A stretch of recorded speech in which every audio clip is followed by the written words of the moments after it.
તો સુરતમાં police action મોડમાં જોવા મળી છે। ચૂંટણીને લઈને પોલીસ એક્શન મોડમાં જોવા મળી સમગ્ર વિસ્તારોમાં ચેકિંગ હાથ ધરવામાં આવ્યું છે। સુરતમાં ચૂંટણીને લઈને પોલીસ એક્શન મોડમાં જોવા મળી છે।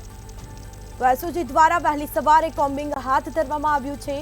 કતારગામ રેલવે પાસે કોમ્બિંગ હાથ ધરવામાં આવ્યું। 100 થી વધુ પોલીસ સ્ટાફ સાથે ચેકિંગ કરવામાં આવ્યું છે। કતારગામ ઉત્કલનગર ઝુંપડપટ્ટીમાં પણ ચેકિંગ હાથ ધરવામાં આવ્યું છે। તો સુરતમાં ચૂંટણીને લઈને પોલીસ એક્શન મોડમાં જોવા મળી છે। એસઓજી દ્વારા વહેલી સવારે કોમ્બિંગ હાથ ધરવામાં આવ્યું છે। કતારગામ રેલવે પાસે કોમ્બિંગ હાથ ધરાયું, સાથે 100 થી વધુ પોલીસ સ્ટાફ સાથે આ ચેકિંગ કરવામાં આવી રહ્યું છે।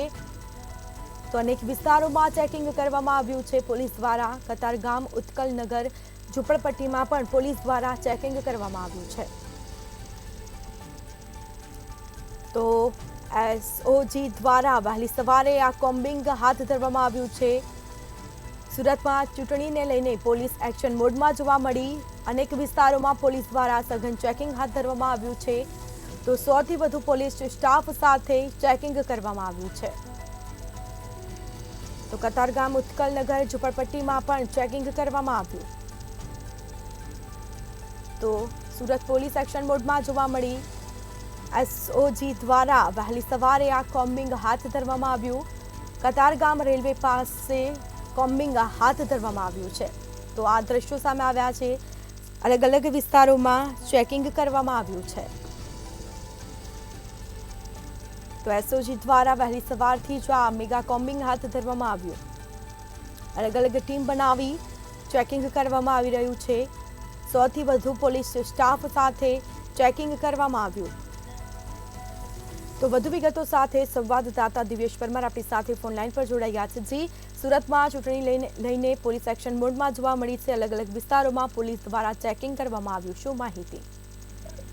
ચોક્કસથી જે પ્રકારે લોકસભા ચૂંટણી છે ને ચૂંટણીને લઈને પોલીસ એક્શન મોડમાં આવી ગઈ છે, કારણ કે ચૂંટણી દરમિયાન કોઈ પણ પ્રકારનો જે અનિચ્છનીય બનાવ છે તે ન બને તે પ્રકારની તકેદારીના ભાગરૂપે સુરત પોલીસ જે છે તે એક્શન મોડમાં આવી છે। અને શહેરની જે એસઓજી પોલીસ છે તેને વહેલી સવારમાં કતારગામ રેલવે જે પટરી છે અને તેના ઉપર કોમ્બિંગ હાથ ધર્યું હતું। મોટી સંખ્યામાં પોલીસના સ્ટાફે આ વિસ્તારમાં કોમ્બિંગ હાથ ધર્યું હતું।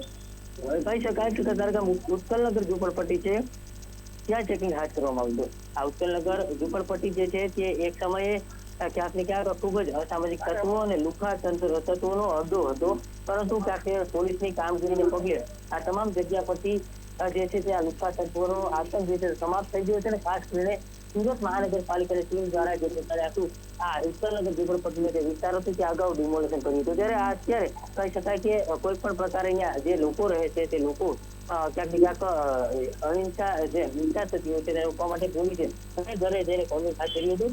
મહત્વનું કહી શકાય કે શહેરમાં અલગ અલગ વિસ્તારોમાં આ પ્રકારે કોમ્બિંગ કરવામાં આવે છે, જેથી શહેરમાં કોઈ અનિચ્છનીય બનાવ ન બને। જી બિલકુલ, તમામ જાણકારી આપવા બદલ આપનો આભાર। તો 100 થી વધુ પોલીસ સ્ટાફ સાથે ચેકિંગ કરવામાં આવ્યું। અલગ અલગ વિસ્તારોમાં ચેકિંગ કરવામાં આવ્યું છે। તો આગામી દિવસોમાં હવે ગણતરીના દિવસો જ બાકી રહ્યા છે। લોકસભાની ચૂંટણીને લઈને પોલીસ એક્શન મોડમાં જોવા મળી છે।